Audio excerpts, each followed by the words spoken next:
Being everywhere isn't the goal, because you could be everywhere every night of the week, and that's not going to serve you. It's not every stage that you need to be on. But being known is. This is a difference. There's a difference between showing up and being recognized. Recognition comes when your perspective is clear, your message is consistent, and your work carries weight. People know who you are as you walk into that room. Long before someone reaches out, they've already started making a decision that they want to work with you. But they have seen you, they have watched you, you have built a reputation, and there's a sense of who they would trust to guide them. That's where authority comes in. You've already built trust along the way. And when you are known in that way, when your voice carries that kind of trust, prosperity begins to build from that. That's where we're going to be going in this next season of Extraordinary Women Radio. We have some great guests lined up, and I'll be hosting some online trainings and roundtables tied to the same topic. What it means to be known for your work, how to hold your voice with presence, and what it means to build a business that is deeply impactful and financially alive. Hello, my extraordinary women friends. We are closing out a powerful season here on Extraordinary Women Radio, centered on the Great Recalibration that we're in, the changing world of business, and moving into a new season focused on authority and prosperity. As I've been in conversation with so many of you, I've seen a clear pattern emerge. You know how to grow your business. You've been doing it. You've been successful. You've seen the success of the impact of your work, and you're really ready to go to that next level. And that next level is how you make decisions and how you lead. What I hear underneath these conversations is a deeper awareness of what it takes to sustain what you've built in a way that feels aligned and connected and impactful. What I know is that you're returning to self-trust, noticing the moments where you've stepped away from your own knowing and choosing to come back to it. We've all done it, right? We've all seen this opportunity where we step out, we're growing our businesses, we do all the things, and somehow we lose track of that connection that's deeper inside. You're becoming more intentional on how you make decisions, grounding them in your wisdom and your inner guidance. You're listening before you ever step forward. You're approaching visibility differently, being more thoughtful about how you're seen and what you're here to say. There's a powerful return happening, a return to your voice, a return to your truth, and a return to a way of building that starts from within you. And I've been talking about this for a long time. I've been in this business for 18 years, and I know that building from within is where our power comes from. And this is the recalibration that we're in right now that is calling all of us to really build from that place. It shows up in how you lead and how you trust yourself inside your business. And underneath of it all, there's a question I know many of you are holding. How do you build in a way that reflects who you are now? Because we are shifting, we're all changing, we're growing, we're evolving. And how do you build in a way that supports where you're going? Because that's an important question for you to really reflect on. If you're feeling this in your own business and in your life, go back and revisit some of those conversations. There's so much depth of wisdom in how women are navigating growth and leadership right now, and it's really worth taking in. I spoke to some amazing women in the last few months that really shared some deep, insightful wisdom that I know can support you on this journey in this time. And as this recalibration takes hold, a natural next step begins to open. Women are getting clearer in what they stand for and the work that they are here to lead. In a time of constant noise where AI can generate content endlessly, trust is what people are paying attention to. The voices that are being heard are those grounded in real experience, the voices that bring real insights to what is shifting and changing in our ever-changing world. So all of your life experiences that have gotten you to this point are really important. You were born into this time to make a difference. And this is where becoming the go-to person in your space really begins to matter. Being everywhere isn't the goal, because you could be everywhere every night of the week, and that's not going to serve you. It's not every stage that you need to be on. But being known is. This is a difference. There's a difference between showing up and being recognized.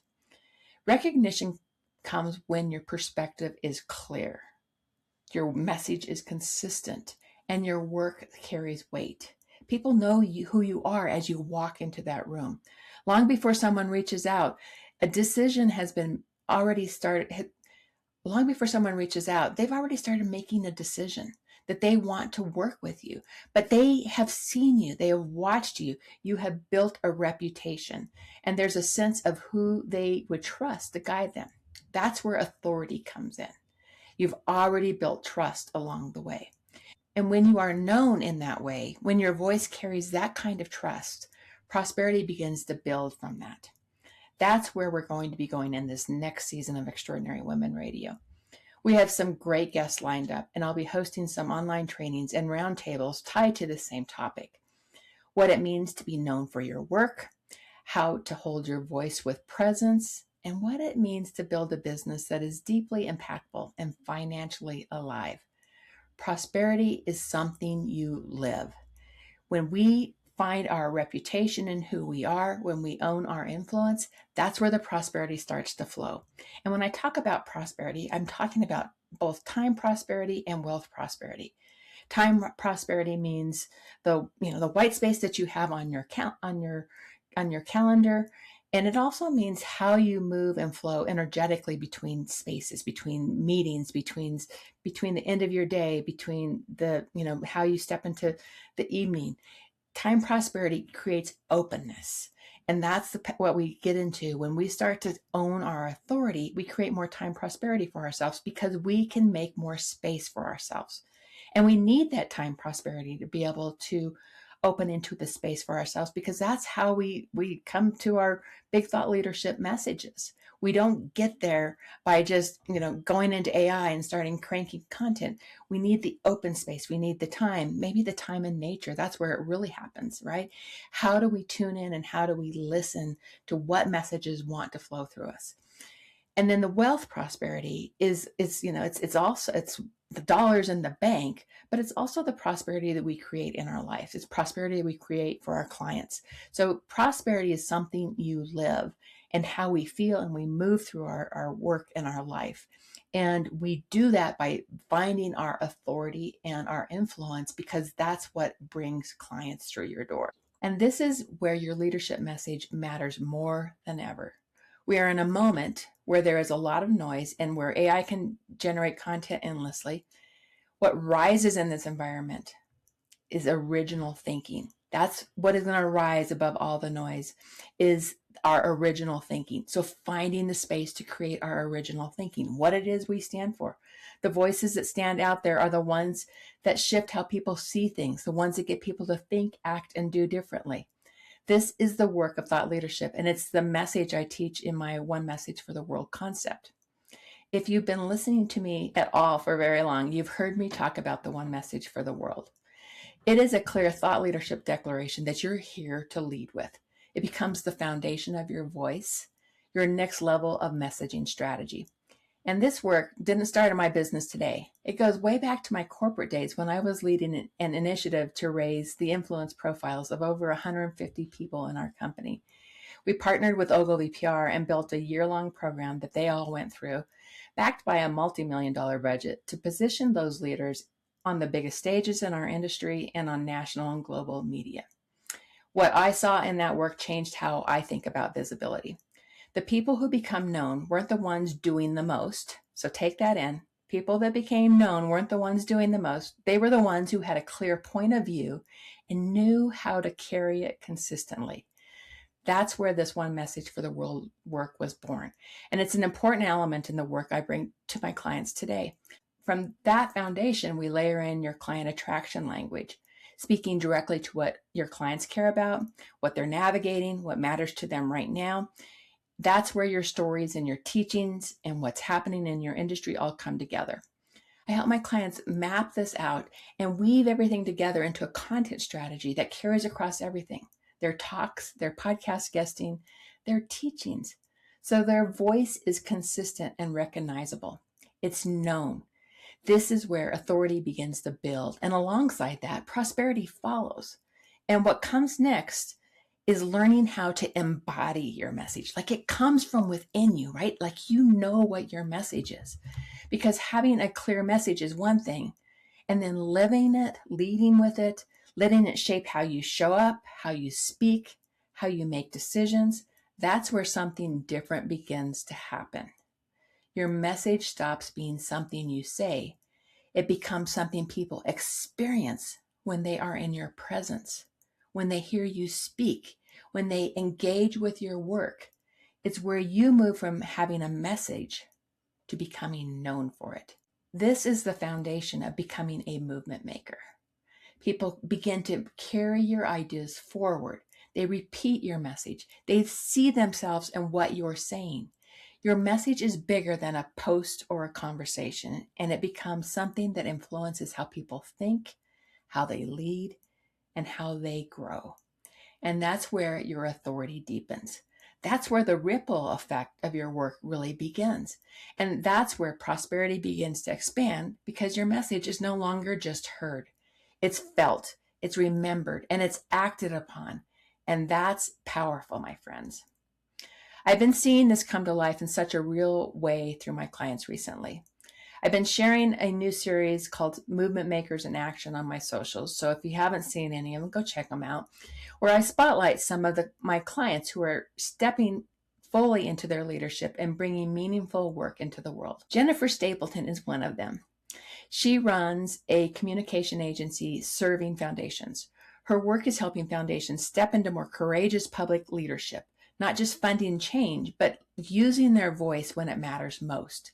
Jennifer recently released a white paper titled From Triage to Durable Progress, exploring how foundation leaders are recalibrating strategy, reassessing risk, and strengthening communications in this marketplace. Her one message for the world is simple and powerful. Courageous foundations don't just fund change, they speak up when it matters most. Another client, Jessica Milheiser, is doing this in a very different way. She's helping business owners strengthen the structure behind their businesses so their growth is supported in a way that creates more space, more time, and more sustainability. She's recently launched a new operations health check tool, which brings business owners insight into the operations of business and how it can be optimized. At the core of her work is her one message for the world. Structure creates freedom. Jen Thompson is leading at an organizational level. Her work supports companies through complex change, helping leaders and teams navigate transformation in a way that is thoughtful and efficient and grounded in how people actually experience change. In addition to her consulting work, Jen is the owner and president of Mergers and Acquisitions, a global community that connects and elevates women in the M&A space, supporting their visibility, leadership, and growth. Her one message for the world speaks to a core aspect of her work in M&A. Vision is the fuel for transformation. So she likes her clients to be successful in the world of M&A by starting with vision. And without that, they don't have the fuel for that transformation that they're wanting to create. Another client, Chris Johnson, is creating space for a different kind of leadership conversation. Her work invites leaders to slow down, to reflect, and to lead with more presence and intention, shaping how people connect, decide, and move forward together. She has recently launched her latest book, The Leadership Pause Book of Practices, a companion to her book, The Leadership Pause. She has launched an important industry report called Still in It, where she captures what conscious leaders are navigating right now and what it means for how we lead, decide, and connect moving forward. Her one message for the world is, it starts with a simple pause, like a pebble in the water. You can feel that one, right? You can see how she could embody that message. Renelle Everett-Darr is focused on a connection between inner work and outer leadership. Her work supports leaders in understanding how their own awareness and healing directly influence the systems and environments that they lead within. She recently stepped into the role of North America Ambassador for the Leadership Circle, reflecting her deep commitment to this work and how she leads. Her one message for the world brings that forward clearly. When we heal ourselves, we heal our systems. Another one is Sherry Hess. She's bringing her work into the food is medicine movement. She's helping people reconnect to how they experience food and how relationship impacts both personal health and the health of the planet. Her one message for the world reframes something fundamental. Her one message for the world reframes something fundamental. Flavor is food's language to your body. Understanding flavor heals you and the planet. And there are so many others like them. Women who are taking their work seriously, refining how they show up, and allowing their messages to lead. So watch for my social channels. These movement makers in action posts are really inspiring. An important part of this is, we've been talking about the one message for the world is, again, we're weaving together all of their messaging. That's a core message that they can drop, that they can have conversations with. They can say it in a podcast interview, and the host will say, oh, tell me more about that. Or they can share it from a stage, and then they say it and they embody it. People in the room remember it and they feel it and they want to know more. That's the power of a one message for the world, is having an anchor point for your messaging, and then having the framework to build off of that. What stands out as I look at all of these movement makers in action is how grounded they are in what they do. There's a steadiness to how they speak about their work, a consistency in how they show up. Their message isn't something they're trying on. It's something they stand in. It's the foundation that each woman owns and builds from. And that's where authority begins to build. And this is the invitation for you. What are you here to be known for? What is the message that wants to come through you? Consistently, clearly, and with conviction. Because your next level of clients and opportunities are connected to how clearly you are seen and understood. If you want help with your one message for the world, and the voice you want to embody and own, let's have a conversation. Reach out to me at Cami@CamiGuildner.com, and together we'll uncover your one message for the world. As we move into this next quarter, there are conversations I'm looking forward to having here on Extraordinary Women Radio. Authority and visibility and prosperity, we're going to be talking about all of it, all rooted in who you are becoming as a leader. And I'm excited to bring you voices of women who are truly living this, who are leaders in this, who have been teaching this, and to continue sharing what I'm seeing, what I'm learning, and what I know is possible for you. We'll be talking about PR and stages and all things visibility and authority and the prosperity that comes with that. Be sure you are subscribed to Extraordinary Women Radio so you don't miss an episode. Also, jump over to my website and check out all the free trainings I'm going to be doing each month. Some will be roundtables with other experts, and others will be me sharing my best stuff. We kick off in the next few weeks with some of my favorite experts, so be sure you're tuning in, and it's all about the world of authority building. We will see you there.